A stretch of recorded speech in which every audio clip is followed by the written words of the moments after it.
खुलुमबाय बयनिबोसिम दिपु समाथारि इउटुबनिफ्राय बयखौबो फरायनाय थाबाय दिनैनि माखासे मोजां गाज्रि रादाबखौ आं फरायनो लादों फैदो होमबा दिनैनि रादाबाव दावहा जानाया खम जानायनि अनगायै बांलांगासिनो दं रासिया आरो इउक्रेननि गेजेराव रासियानि रागा जोंनाया जोबनानै थाङाखैमोन क्रेमलिननि दालांखौ बमजों उरायहोनायाव बे समावनो उदखारिफ्रा गाग्लोबदों रासियानि सान्थ्रि हान्जा थाग्रा जायगायाव रासियानि 17 सान्थ्रिफोरनि जिउ खहा उदखारिफोरनि गाग्लोबनायाव आरो 15 सान्थ्रिफोरनि जोखोम रासियानि रैखाथि मावख'आ बुंदों सान्थ्रिफोरनि सायावनो गाग्लोबनाया सानै उदखारिफोरखौ गावथारनो हाफिनबाय सुरुफुतारनि एमएलए बिस्वजित फकना मुंख्लं कुशलकर्णीनि गोसोखां खाम्फाखौ बेखेवदों मख'नो गोनांदि थांनाय 1942 मायथाइनि 10 अक्ट'बराव इंराज सान्थ्रिखौ लानानै गंसे ट्रेनआ सुरुफुतार स्टेशनखौ बारनानै सुकुनालायाव सफैदोंमोन बे समावनो भारत उदांस्रि सोमावसारगिरिफोरा ट्रेनखौ बेलथायहोदोंमोन रेल लाइनखौ एरख'नानै बेबायदि खालामनायनि दायाव इंराजफोरा कुशलकर्णीखौ हमो थांनाय 1942 मायथाइनि 15 जुनाव कुशलकर्णीआ फासि होजायो डलारनि रुजुनायाव भारतारि राङा दावख्लायगासिनो दङ डलारनि बेसेना 82 रांसिम सौहैबाय बेनि गेजेराव भारतनि रांखान्थि मन्थ्रि निर्मला सीतारामनआ फिननाय होदों भारतनि रांखान्थियाव दावगायाखै नाथाय डलारआ गोख्रों जासिनगासिनो गुबुन हादरनिखौ रुजुना नायोब्ला भारतनि रांखान्थिनि थासारिया दिदोमथियैनो दङ मानोना भारतनि रांखान्थिया बांद्राय बेले-बेजेखौ नुनो मोनाखै आरो भारतारि फालांगियाव दावगालांनायखौबो नोजोर लाखिगासिनो दं होनना बुंबावो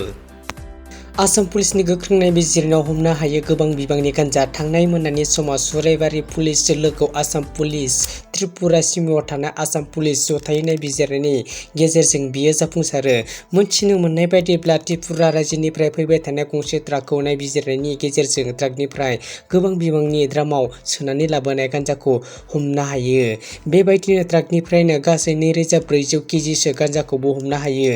आरो लोगोआव सानै दायनिगिरिखौबो हमनो हायो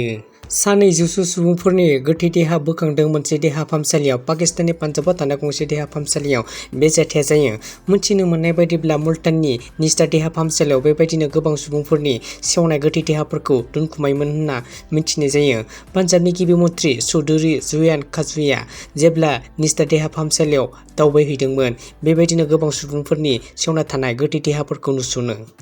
बेखौ खौरां मोननानै पान्जाबनि गिबि मन्थ्रि पारभेज तेलाहिया नायबिजिरनो थाखाय माखासे नायबिजिरगिरिफोरखौ दैथायहरो आरो सा 6 सुबुंनि नायबिजिरग्रा मोनसे हानजाया निस्टा देहा फाहामसालियाव थांनानै सानथामनि गेजेरावनो देहा फाहामसालिनि गोजौ सानिफ्राय सा 20 सुबुंनि सेवना थानाय गोथै देहाखौ मोननो हायो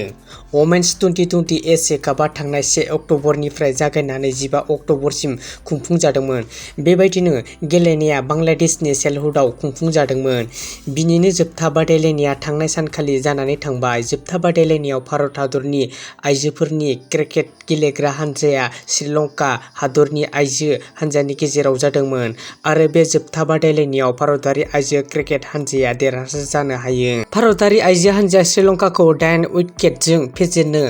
आरो देरहासार जायो मिथिनो मोननाय बायदिब्ला भारतारि आइजो क्रिकेट हानजाया वमेन्स 2020 एशिया कापआव देरहासार जानाया 7 खेब जाबाय